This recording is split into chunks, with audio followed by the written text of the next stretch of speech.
ছোটোবেলায় শীতকালে বিল শুকিয়ে গেলে কুচো চিংড়ি পাওয়া যেত, আর সেই কুচো চিংড়ি দিয়ে মজাদার একটা পাকোড়া তৈরি হতো।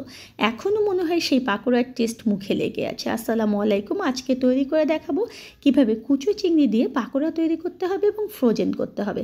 এর জন্য লাগবে আমাদের কুচো চিংড়ি। আর প্রথম চিংড়িগুলোকে আমাদের ধুয়ে স্টেইনারে পানি ঝরিয়ে নিতে হবে।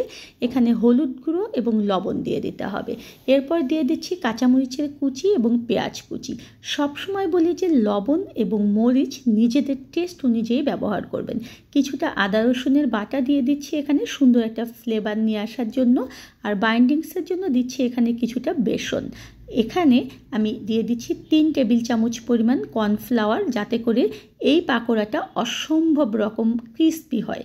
এখন আলতো হাতে দেখুন যে এগুলোকে মেখে নিতে হবে, খুব বেশি চেপে চেপে কিন্তু মাখা যাবে না।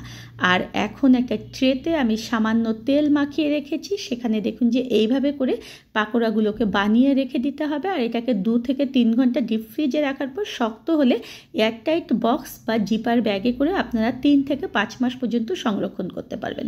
এখন ওইগুলো ভাজার পালা। দেখুন যে প্যানে আমি তেল দিয়ে দিচ্ছি, খুব বেশি ডুবো তেলে কিন্তু এটা ভাজতে হবে না, মাঝারি লো আঁচে এটাকে উল্টিয়ে পাল্টিয়ে আমাদেরকে ক্রিস্পি করে ভেজে নিতে হবে। আমি কাউসারা নূপুর, সবসময় আমার চ্যানেল কাউসারা নূপুরে চেষ্টা করি পারফেক্ট এবং সহজ রেসিপি শেয়ার করার। এবং আমি যেহেতু বাগান করি তাই বাগান বিষয়ক অনেক ভিডিও শেয়ার করি আমি আমার চ্যানেলে। এখনও যারা চ্যানেলটা ঘুরে আসেননি, প্লিজ চ্যানেলটা ঘুরে আসবেন। আর ভালো লাগার ভিডিওগুলো ফ্রেন্ডস অ্যান্ড ফ্যামিলির সঙ্গে বেশি বেশি করে শেয়ার করবেন। আমার চ্যানেলে পরবর্তী ভিডিও পেতে হলে অবশ্যই চ্যানেলটা সাবস্ক্রাইব করে পাশে যে বেল আইকন রয়েছে সেটাকে বাজিয়ে দেবেন।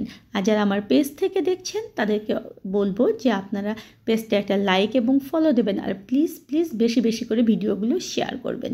এই কুচো চিংড়ি দিয়ে গরম ভাত খেতে অসম্ভব মজাদার। আপনারা যারা খাননি তারা কিন্তু অবশ্যই এটা ট্রাই করবেন আর আমাকে কমেন্টে জানাবেন যে কেমন লাগলো।